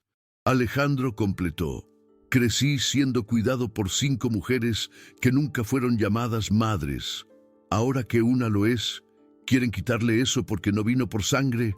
El juez no respondió. Pidió plazo para análisis, pero el silencio era la respuesta. Desde afuera, la multitud se acumulaba. A las 17:36, mientras aún estaban en el foro, una noticia estalló.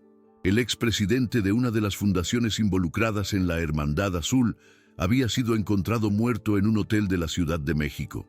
El mensaje junto al cuerpo decía: ellos nos van a borrar a todos y van a fingir que fue culpa de quien habló demasiado.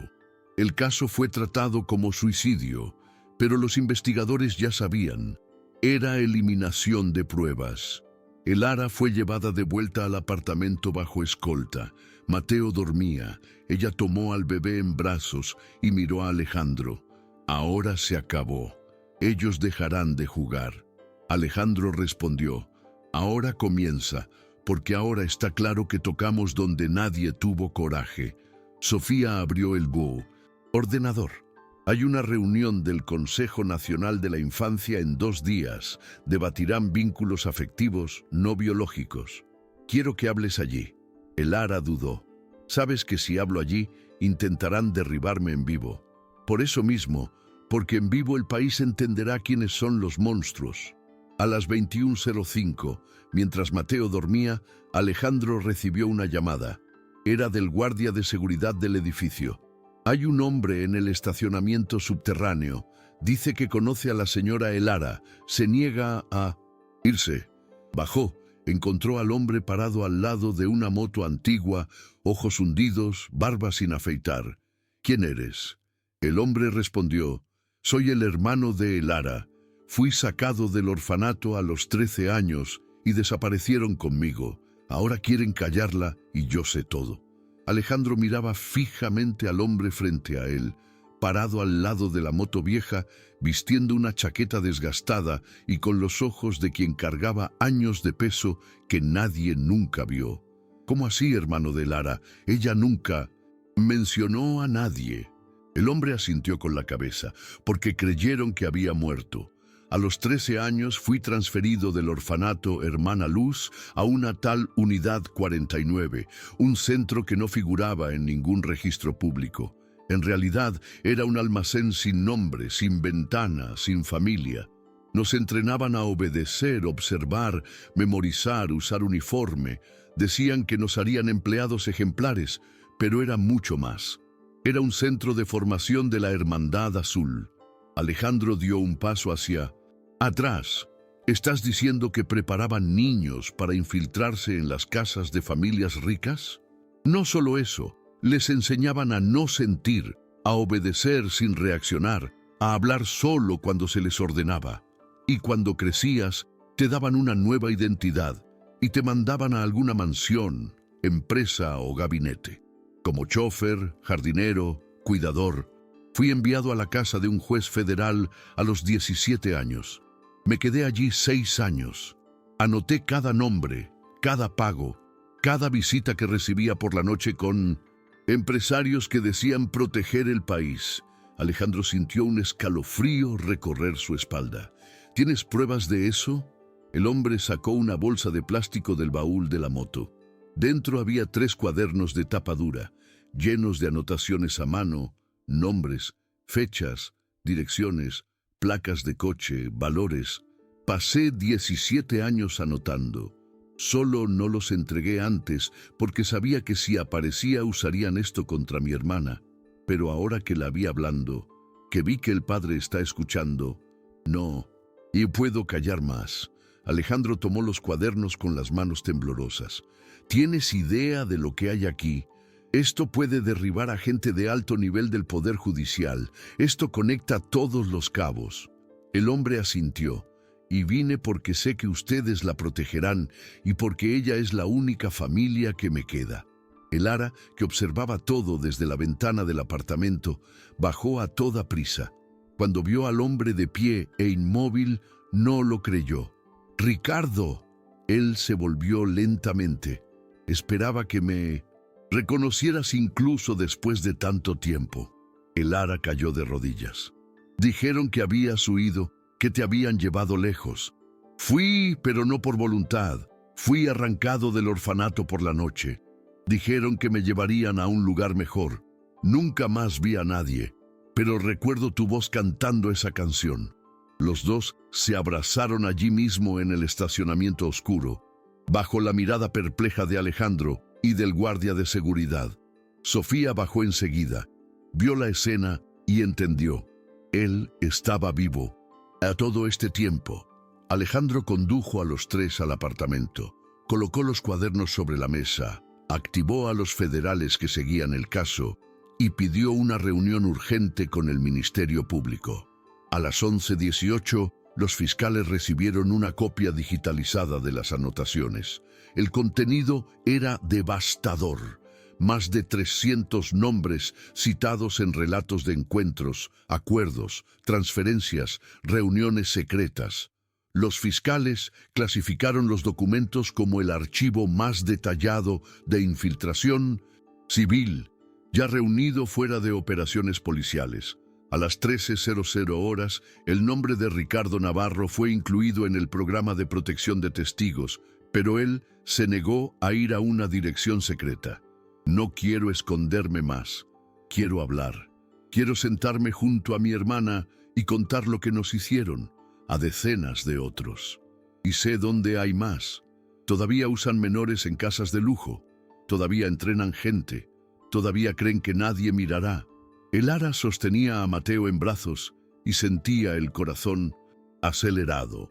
Te canté cuando éramos pequeños y ahora regresaste para proteger a quien yo protejo. Ricardo besó la frente del bebé. Este niño no tiene idea de la guerra que compraron, pero tampoco tiene idea de lo protegido que está ahora. A las 15:35, el Procurador General solicitó al Supremo Tribunal Federal la reapertura de investigaciones sobre fundaciones, asociaciones y centros de acogida ligados a la Red Hermandad Azul. La solicitud citaba directamente los documentos entregados por Ricardo y los videos públicos de El Ara.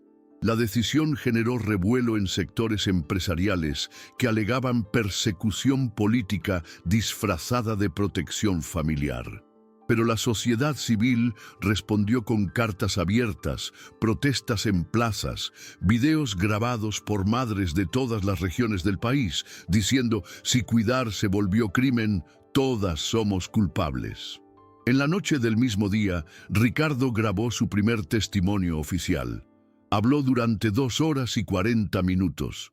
Ni una coma sonaba falsa. Los investigadores se miraban sin poder creer que aquel hombre hubiera sobrevivido a todo lo que describía. Al salir de la sala, Ricardo dijo: no quiero perdón. Quiero que dejen de fingir que esto nunca sucedió. El Ara lo esperaba afuera. Juntos regresaron al apartamento, donde Mateo dormía tranquilo. Sofía preparaba la cena. Alejandro respondía a periodistas y el mundo exterior comenzaba a ver que detrás de una mujer que calmaba a un bebé había una verdad que nadie más podría callar. Mientras el testimonio de Ricardo ganaba notoriedad y los archivos de El Ara eran replicados por organizaciones internacionales, la cúpula de la Hermandad Azul actuó con prisa. Un grupo de abogados ligados a exdirectores de fundaciones benéficas interpuso acciones simultáneas para intentar bloquear no solo el documental y los videos de El Ara, sino también la circulación de los diarios entregados por Ricardo. La alegación era una sola: los documentos fueron obtenidos de forma no protocolaria y las memorias relatadas no podían ser tratadas como pruebas. Pero lo que ellos no esperaban era la reacción. 32 nuevas testigos de diferentes estados enviaron relatos a las fiscalías federales confirmando las mismas prácticas descritas por Ricardo: alejamiento familiar en edad infantil, manipulación emocional, adoctrinamiento silencioso, identidad controlada y posterior infiltración en domicilios de alto nivel. La mayoría de los nombres citados pertenecía a familias conocidas de la prensa, empresarios, exdiputados, banqueros, jueces jubilados. La red, que antes era negada, pasó a ser rastreable. En paralelo, Alejandro recibió una llamada anónima de un exmiembro de la directiva de la Fundación Ríos, que afirmaba tener copias de registros contables mantenidos fuera de los sistemas oficiales. No quiero dinero. Solo no quiero morir como cómplice. 3 horas después, el hombre entregó en mano un pendrive encriptado, conteniendo más de 500 notas de transferencia a empresas que ni siquiera existían en los registros nacionales, ligadas a nombres de la hermandad. Sofía organizó los archivos con la misma paciencia de quien ya había mapeado lo imposible. El Ara, por su parte, comenzó a entrenar a otras cuidadoras que habían contactado desde que la historia salió a la luz. No quiero convertirme en símbolo. Quiero que todas sepan que tienen derecho a un nombre, a un vínculo y a respeto. A las 17:42, la ministra de los Derechos Humanos emitió una nota pública recomendando al Congreso la creación de un proyecto de ley que reconociera jurídicamente vínculos afectivos formados dentro de la estructura familiar extendida, especialmente en casos como el de El Ara y Mateo. La propuesta se denominó Ley de la Escucha y preveía la validación legal de vínculos formados por lazos de cuidado continuo y comprobado. La reacción fue inmediata. Mientras miles apoyaban la medida, grupos conservadores alegaban la relativización de la familia. El diputado que lideraba la oposición afirmó públicamente que en breve cualquier empleado que cambiara pañales pediría la custodia de un niño rico. Sofía respondió con un video directo: la misma élite que contrata niñeras 24 horas al día quiere negar que estas mujeres crían a nuestros hijos. Si esto es relativizar la familia, entonces quizás tengamos que repensar lo que hemos llamado familia hasta hoy. El video tuvo más de 28 millones de visualizaciones en 2 días. En las redes sociales surgieron miles de relatos de ex cuidadoras, ex niñeras, ex empleadas que criaron hijos de familias ricas sin haber sido nunca citadas en una sola foto de álbum, y entre ellas muchas dijeron: yo también fui Elara, solo que nunca tuve quien me escuchara. Alejandro recibió invitaciones de 4 universidades para relatar el caso. Rechazó todas. Dijo solo: quien tiene que hablar es quien cuidó, no quien heredó. A las 20:00 horas, mientras organizaba los datos recibidos en el nuevo pendrive, Ricardo encontró una carpeta escondida dentro de otra. Al abrirla, descubrió videos de entrenamientos internos de la Hermandad Azul, grabados entre 1999 y 2002. Las imágenes mostraban a niños de 8 a 12 años siendo instruidos a repetir frases como nunca llorar, nunca apegarse, obedecer en silencio, reconocer rostro de poder. Era deshumano. La Fiscalía autorizó la difusión restringida de parte de los videos para periodistas especializados. Uno de ellos, en una nota exclusiva, escribió: lo que vimos no es formación, es borrado. Es el intento deliberado de crear gente sin pasado para servir a un futuro controlado. A la mañana siguiente, Mateo despertó con fiebre. Elara lo llevó al hospital, acompañada por Sofía. En la recepción, 2 mujeres esperaban con un ramo sencillo y una nota. Eran madres solas de una comunidad vecina. La nota decía: le diste nombre a lo que nosotras solo sabíamos sentir. Elara no contuvo las lágrimas. Mateo fue atendido y dado de alta con diagnóstico leve. Alejandro, afuera, organizaba la próxima entrega a la Fiscalía. Sofía separaba los archivos más sensibles y Ricardo a su lado concluyó: ya no se trata de probar, ahora se trata de impedir que esto continúe. Y cuando todos pensaban que el ciclo estaba cerca del final, el teléfono fijo de la casa sonó. Alejandro contestó. La voz era metálica, filtrada. Ustedes abrieron una puerta, pero aún no entendieron el tamaño de lo que hay detrás. El niño es solo la punta, el objetivo real es quien se atreve a escuchar. Alejandro sostenía el teléfono con fuerza, intentando descifrar la voz artificial que salía del otro lado de la línea. El objetivo real es quien se atreve a escuchar, repitió mentalmente con la respiración entrecortada. Elara, Sofía y Ricardo estaban en la sala en silencio, solo esperando su reacción. ¿Quién habla?, preguntó. La llamada fue terminada sin respuesta. Sofía se acercó. ¿Qué era? Amenaza, y bien clara. Ellos están diciendo que el objetivo ahora eres tú. Elara, no el bebé, no los documentos, sino quien se atrevió a escuchar el llanto. Elara cerró los ojos por algunos segundos, luego respondió. Entonces, finalmente entendieron que escuchar es lo que más asusta. Ese mismo día, a las 10:34, la Fiscalía Federal protocolizó el primer pedido de prisión preventiva contra 3 directores de la antigua fundación Mano Abierta, señalada como uno de los núcleos principales de reclutamiento de la Hermandad Azul. Los nombres venían siendo citados en los 1900 diarios de Ricardo, en las cartas encontradas por Sofía y en los correos electrónicos encriptados liberados por Alejandro. El país asistía a un proceso judicial sin precedentes. Familias tradicionales involucradas en crímenes silenciosos ejecutados con apariencia de filantropía y amor al prójimo. A las 11:00 un portal de extrema derecha publicó una nota diciendo que Elara era financiada por un grupo internacional para desestabilizar familias conservadoras. La nota usaba fragmentos editados de videos, frases fuera de contexto, fotos antiguas de ella aún en el orfanato. La respuesta llegó en menos de 2 horas, con más de 200.000 comentarios de apoyo y decenas de videos de madres y padres diciendo: «Yo también soy Elara, y no necesitan pagarme para esto». A las 14:00 horas, Ricardo fue llamado a una nueva ronda de declaraciones.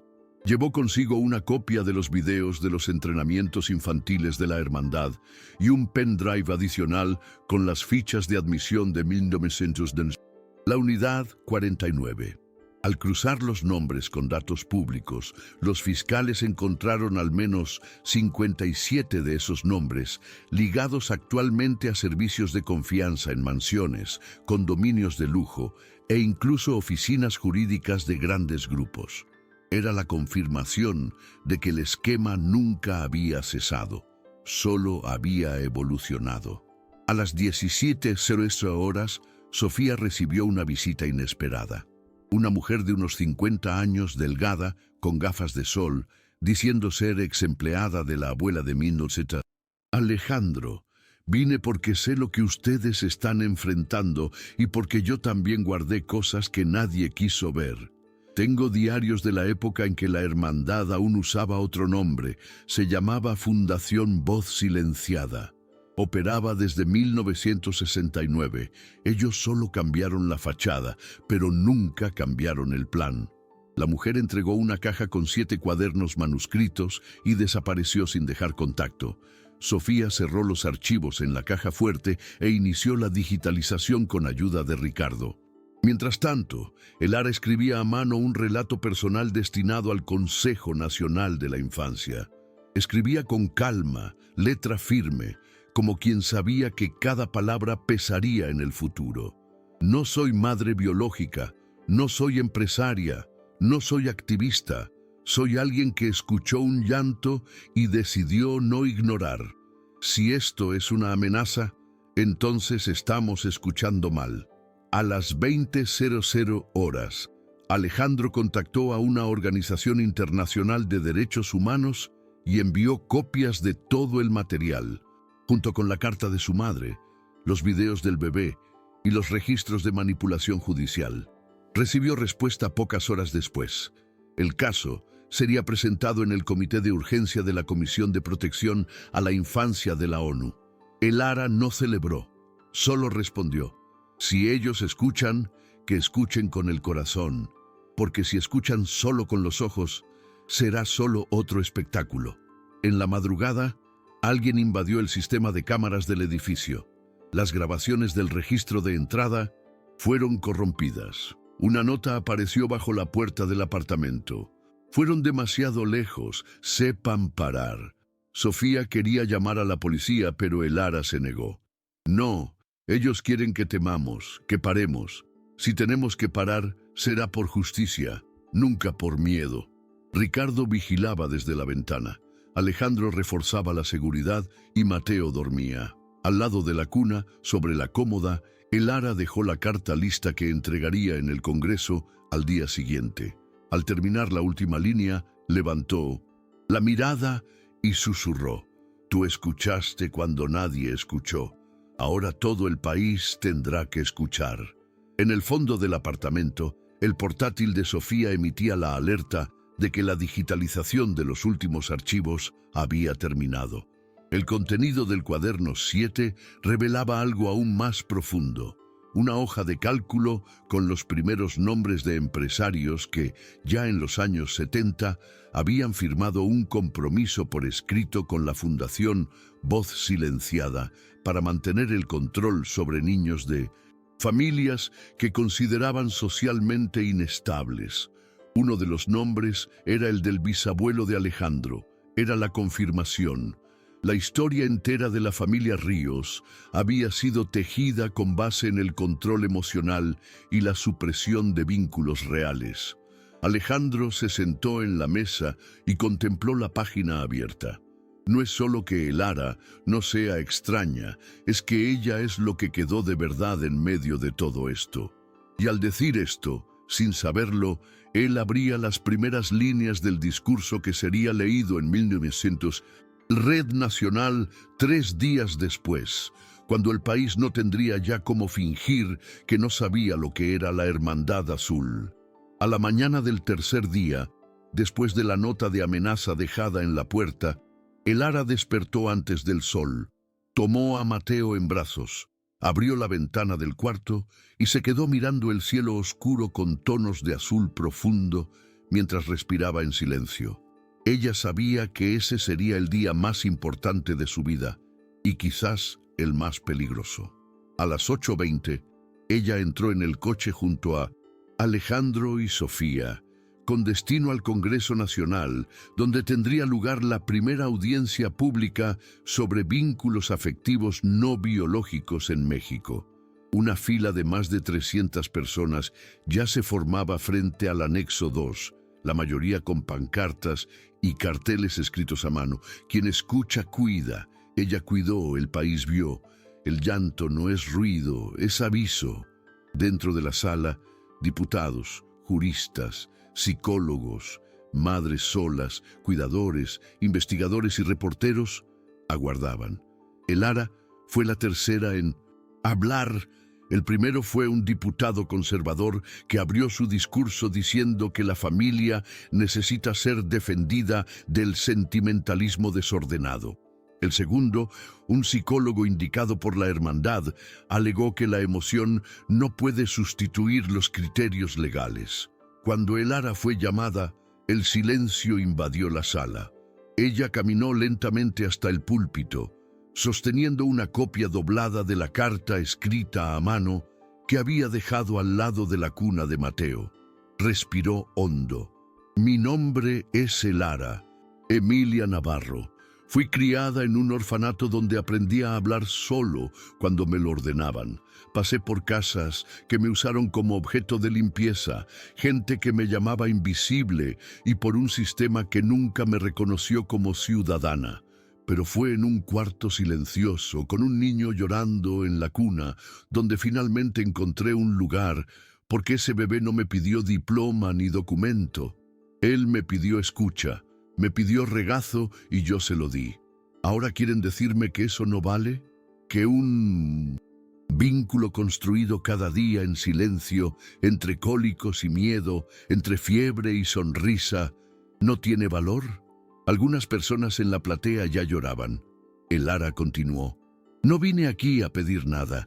Vine a recordarles lo que olvidaron, que cuidar es política, que el afecto también es estructura, y que si el sistema no entiende esto, entonces el sistema necesita cambiar, porque quien escucha salva, quien calla repite el ciclo. Un diputado intentó interrumpirla, pero el presidente de la mesa autorizó que ella continuara sin cortes.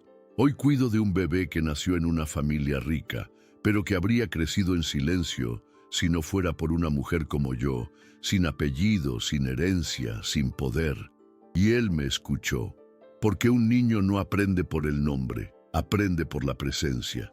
Y si ustedes tienen un poco de valor, reconocerán esto en la ley. Garantizarán que otras mujeres, como yo, no tengan que luchar tanto para probar que escuchar también es maternar. Ella dejó el púlpito bajo aplausos, de pie. Sofía fue a su encuentro, sosteniendo firmemente la mano de Mateo. Hablaste por todas nosotras. El video del discurso fue publicado oficialmente por la TV Cámara y alcanzó más de 20 millones de visualizaciones en menos de 24 horas. En los días siguientes, más de 50 proyectos de ley estatales y municipales comenzaron a ser rediscutidos con base en el contenido de la intervención de Lara. Pero tras bastidores, el núcleo que aún quedaba de la Hermandad Azul se movilizaba. Uno de los abogados del grupo fue sorprendido intentando comprar el silencio de 2 testigos que habían prestado declaración sobre la desaparición de niños en los años 90. Al mismo tiempo, un dossier falso fue divulgado intentando vincular a El Lara a una red internacional de tráfico de bebés, con documentos falsificados y fotos adulteradas. Sofía contactó directamente al delegado responsable. Si ustedes no desmienten esta mentira pronto, ella será asesinada por la opinión pública. El delegado confirmó que los documentos venían de una impresora localizada en la misma dirección de una empresa fachada ligada al exministro que había sido encontrado muerto semanas antes. Alejandro publicó una nota diciendo: intentaron callar la verdad con miedo, ahora intentan matar la verdad con mentira. Pero la verdad es quien sostiene a mi hijo cuando llora, y eso nadie lo falsifica. A las 19:00 horas, Ricardo recibió una llamada del orfanato, donde vivió parte de su infancia. Una ex cuidadora suya, doña Elena, de 74 años, pidió verlo. Cuando él llegó, ella le entregó una cinta de casete. Guardé esto por décadas. Sabía que un día alguien tendría el coraje. Era una grabación de una reunión de la antigua fundación Voz Silenciada, donde nombres conocidos de la élite conversaban sobre cómo preparar emocionalmente a las futuras generaciones de la élite a través del control de vínculos externos. La voz de uno de ellos decía: el amor es inestable, el servicio es predecible. Entrenen a las cuidadoras, pero no dejen que se apeguen. La grabación fue autenticada por peritos y anexada al proceso. El país se paralizó. En medio de todo esto, Mateo cumplía su primer año de vida sin fiesta, sin invitados. Solo los 4. Elara, Sofía, Alejandro y Ricardo. Y en ese silencio, entre una sonrisa tímida y un trozo de pastel sencillo, Elara cantó la canción de siempre, pero ahora con otra fuerza, porque aquel niño ya no era un objetivo, era un símbolo. Y el país ya no tenía cómo fingir que no sabía. 2 días después del discurso de Elara en el Congreso, el Consejo Nacional de la Infancia aprobó por unanimidad la instauración de un grupo de trabajo para la creación de una nueva legislación orientada al reconocimiento formal de vínculos afectivos no biológicos. Era la primera vez que el Estado reconocía públicamente que el cuidado ejercido fuera de los lazos de sangre necesitaba protección y estructura. El impacto fue inmediato. Hospitales comenzaron a revisar sus protocolos de entrada y autorización de cuidadores. Escuelas pasaron a incluir la referencia afectiva en los registros de alumnos. Pero mientras el país respiraba la idea de un cambio real, la Hermandad Azul articulaba su último intento. A las 7:00 de la mañana de un martes, agentes de la Policía Federal encontraron en un edificio abandonado en el interior de Jalisco documentos que indicaban que al menos 29 niños desaparecidos entre los años 1991 y 2007 habían pasado por un sistema de adopción clandestina coordinado por miembros del grupo. El descubrimiento llevó al mayor escándalo de la historia de la asistencia social del país. Nombres de magistrados, médicos, asistentes sociales y hasta artistas fueron mencionados en documentos internos, hojas de cálculo y memorandos. Entre los archivos, una carta escrita por una de las niñas que habían sido separadas de su familia y enviada a un director de la Fundación Voz Silenciada, decía: yo solo quería alguien que me escuchara. La frase fue estampada en la portada de todos los periódicos al día siguiente. Elara, Sofía y Alejandro fueron invitados a participar en un evento de emergencia de la ONU con foco en la infancia y la reparación institucional.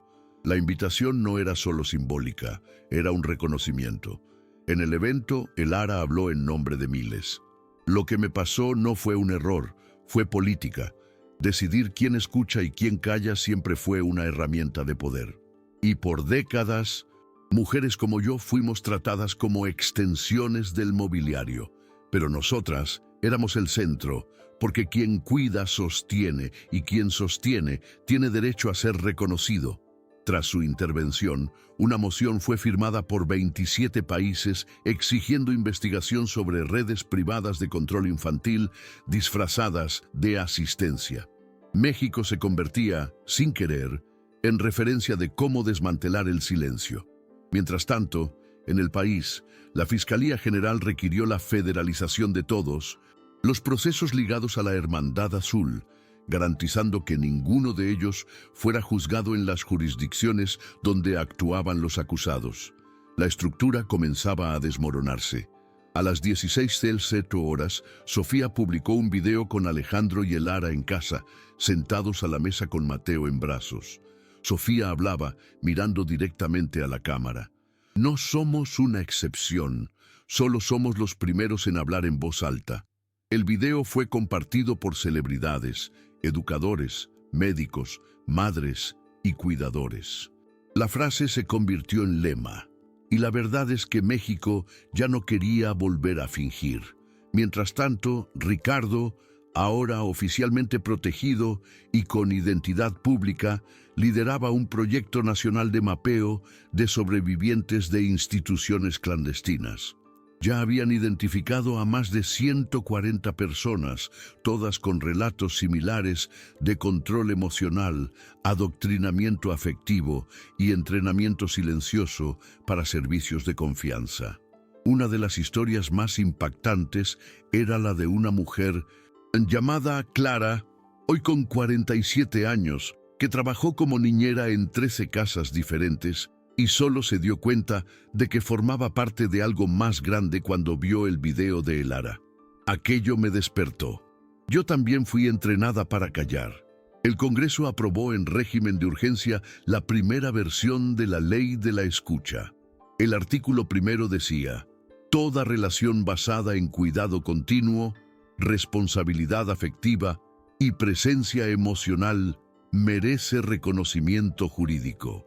La votación fue aplaudida en el Pleno, pero no todo estaba resuelto.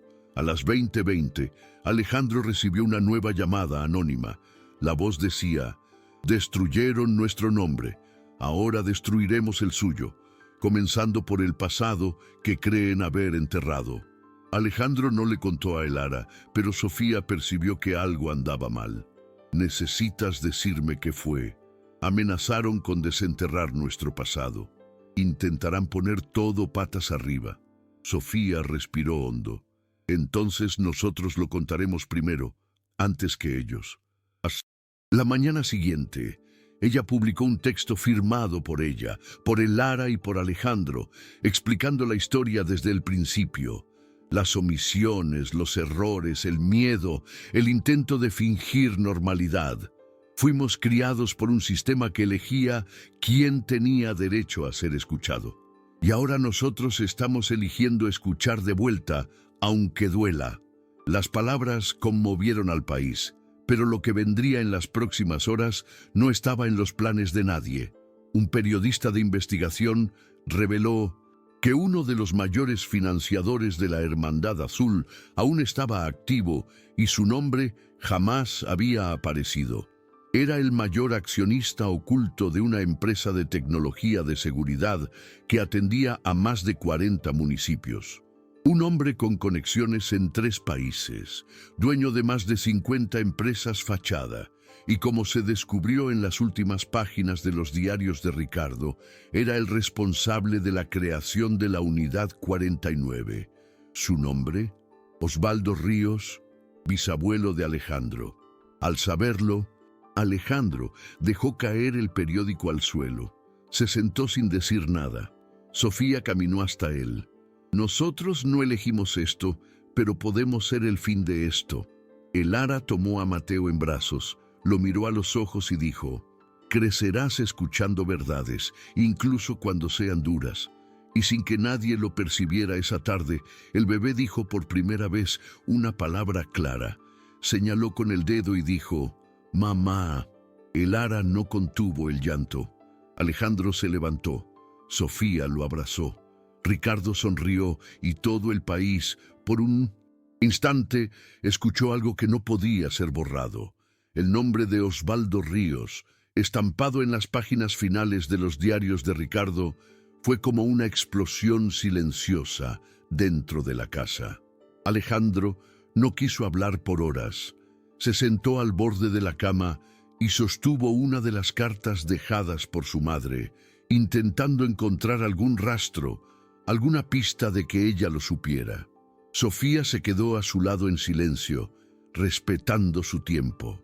Elara cuidaba a Mateo, pero sabía que algo más profundo había cambiado. Cuando Alejandro finalmente habló, la voz estaba firme. El apellido no dirá quién soy. Si mi bisabuelo construyó un sistema de control, dedicaré mi vida a desmantelar cada piedra de esto, comenzando por el propio nombre. Al día siguiente, Alejandro Ríos convocó a una conferencia de prensa. Entró solo, vistiendo una camisa sencilla y con un sobre en la mano.